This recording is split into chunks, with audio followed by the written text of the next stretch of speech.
Little Bobcat knocks on woman's cabin door. When she opens it, her heart breaks. Nora had just set her kettle on the stove when she heard it. A soft thud, then again, not loud, just enough to be noticed. A tap. No, more like a knock.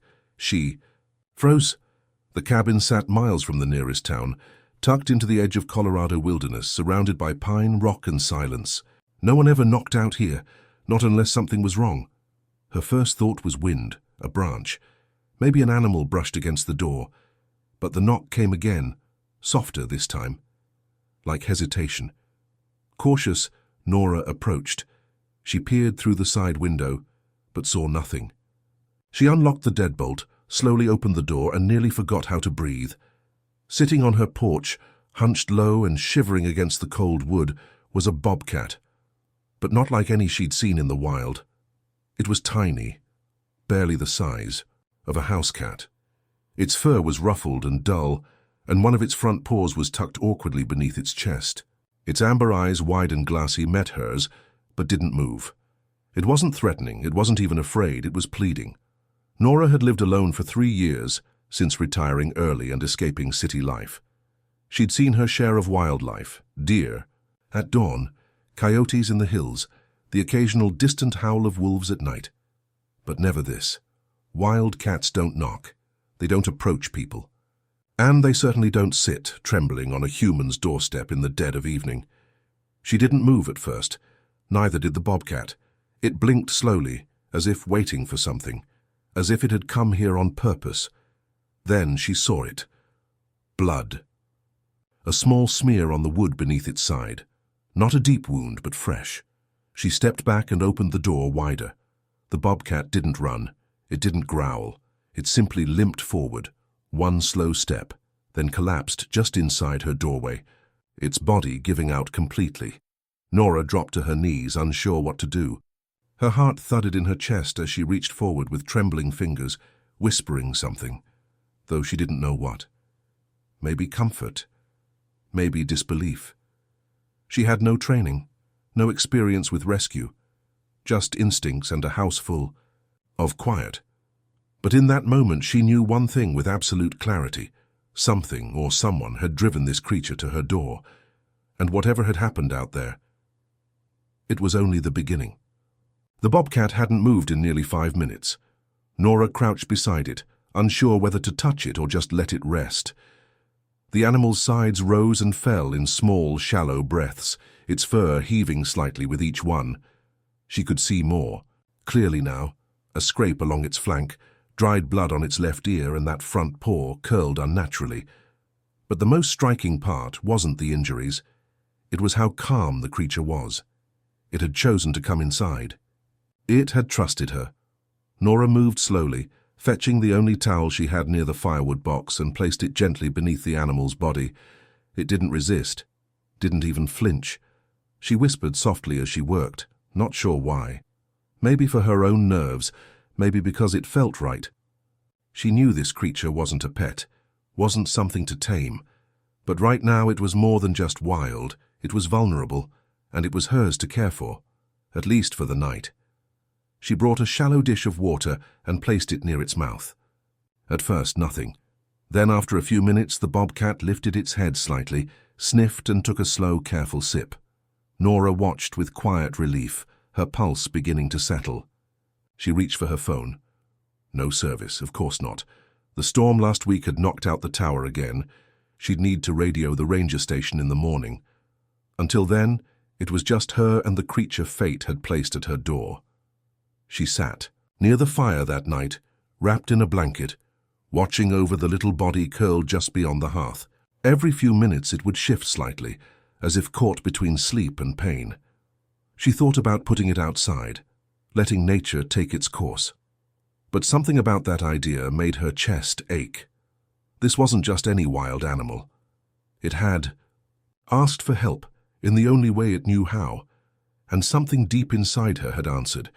Around midnight the wind picked up again. Nora rose to stoke the fire, then checked on her guest. That's when she noticed it. A thin blue strap around the bobcat's hind leg, half hidden beneath its fur. She leaned in closer. It wasn't a wound, it was something attached. Gently, she brushed the fur aside and found it, an old fraying band with a small rusted metal tag clipped to it. There were letters etched into it, nearly rubbed away. She squinted in the firelight, trying to read. 3 letters, then a number. Wasn't just a wild bobcat. It had been tagged, tracked, maybe once owned or rescued, or something else entirely. The realization sent a chill through her that had nothing to do with the cold. This little creature hadn't just stumbled here. It had a past, and maybe, just maybe, it had come back looking for something, or someone. By morning, the snow had melted into slush around the cabin, and a grey mist hung low over the trees. Nora hadn't slept. She'd stayed curled on the couch all night, dozing in fits, waking at every sound the bobcat made, but it was still alive, still breathing, and now, lying curled up by the fire, it looked stronger. Its eyes followed her as she moved around the room, alert but not alarmed. Trust was a fragile thing in the wild, but something unspoken had formed between them. A quiet understanding. She couldn't stop thinking about the tag. After feeding the fire and fixing herself a cup of instant coffee, she carefully approached the little creature and knelt beside it. It didn't flinch. She gently turned its hind leg just enough to get a better look. The strap was old and worn but intact. The metal tag was round, about the size of a quarter, and covered in a thin layer of grime. She wiped it clean with a cloth.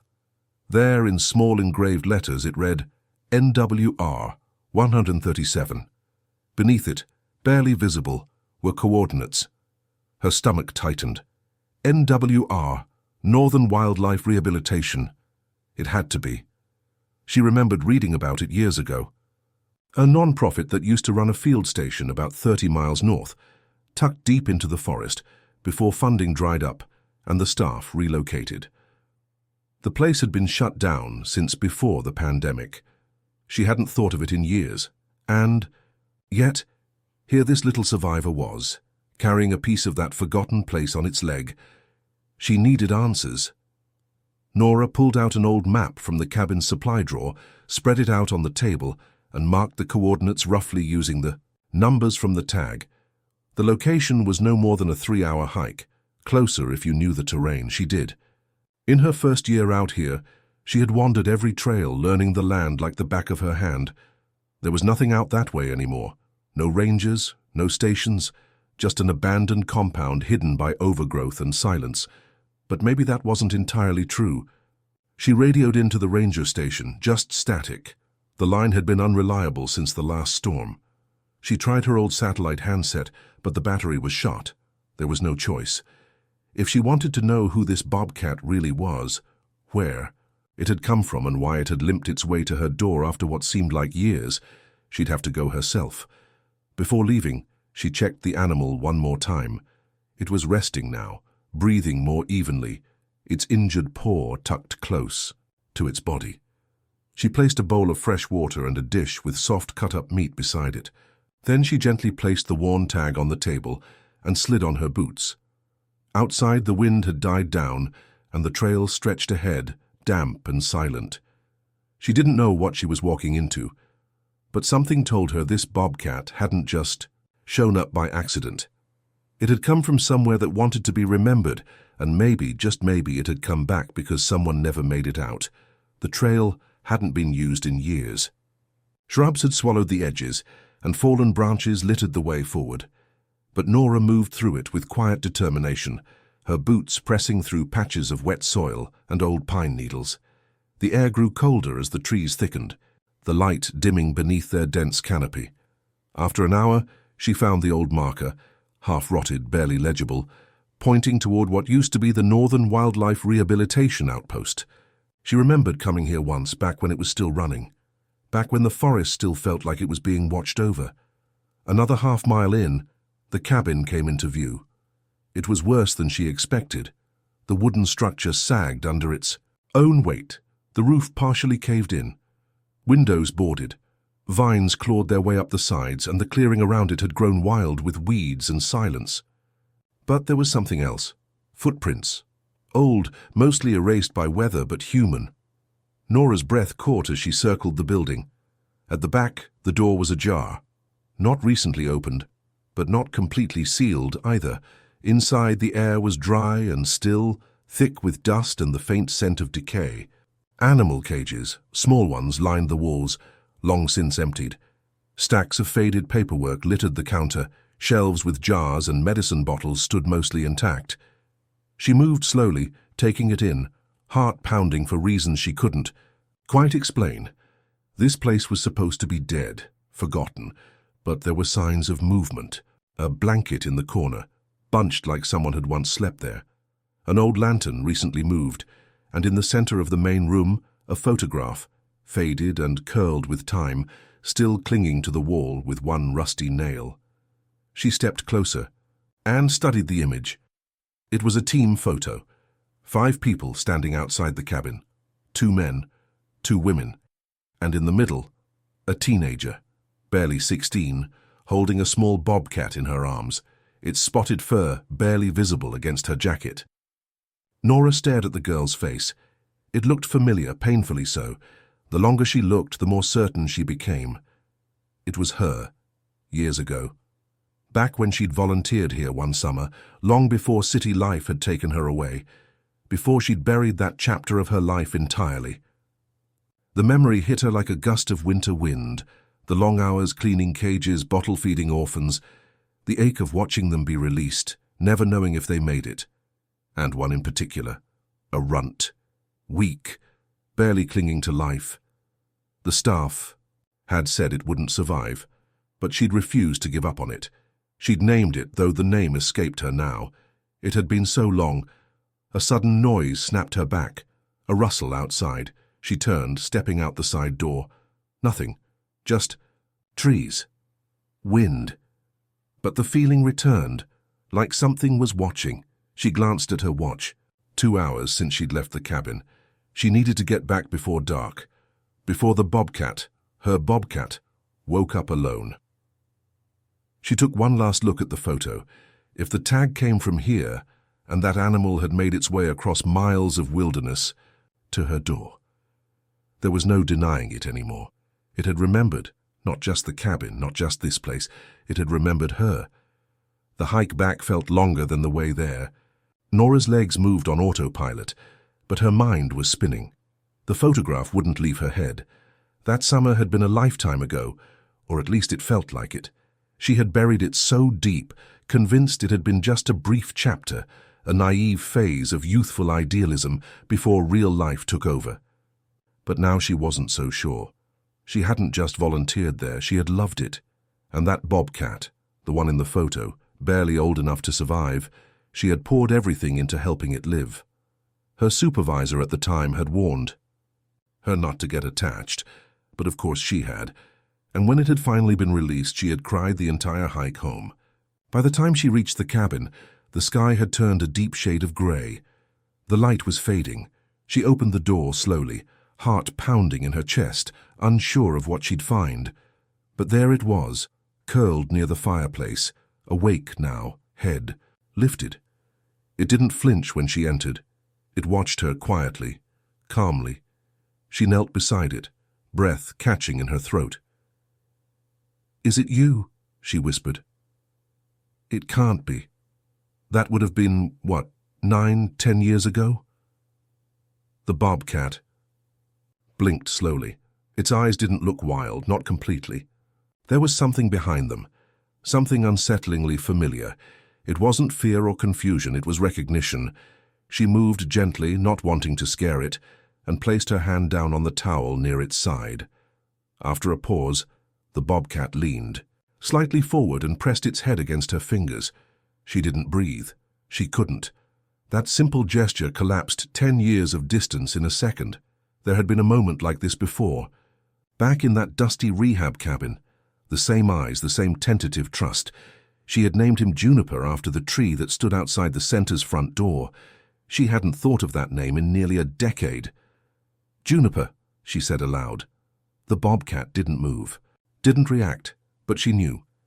That tag hadn't been a coincidence. This animal hadn't wandered to her doorstep by chance. It had remembered her. After all these years, after wilderness and distance and silence, it had found her. And somewhere, Buried deep beneath her quiet life and routine mornings, a piece of herself she thought she'd forgotten, stirred again. She hadn't just saved him once. He had come back to return the favor.